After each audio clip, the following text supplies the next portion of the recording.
After months of debate, Cleveland's Community Police Commission has approved now a new policy governing how drones can be used by law enforcement. 3 News' Peter Fleischer breaks down how the policy stacks up nationally and when drones could take flight.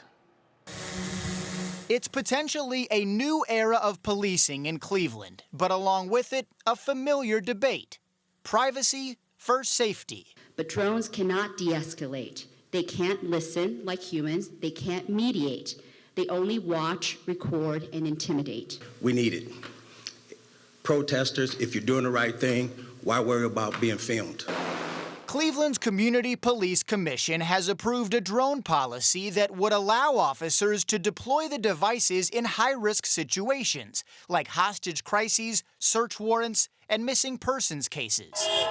But they can't be used to monitor protests, crowds, or demonstrations unless there's a crime in progress or an emergency. The Commission's Pete Van Leer says they tried to carefully thread the needle. So we were trying to balance the rights to privacy and, for example, the protesters who, people who are out protesting, and we don't want any surveillance of people singling people out, but also the need to use this as a tool. Cleveland's drone policy is more restrictive than in most major cities because of community concerns that were expressed through the process.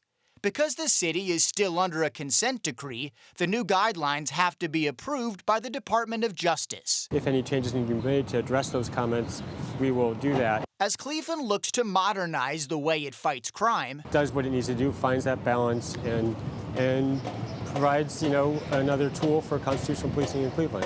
Optimism continues to take flight. Reporting in Cleveland, Peter Fleischer, 3 News. Peter, thank you. Now, the city is expected to get feedback on the new policy from the DOJ within a few months, but major changes aren't expected.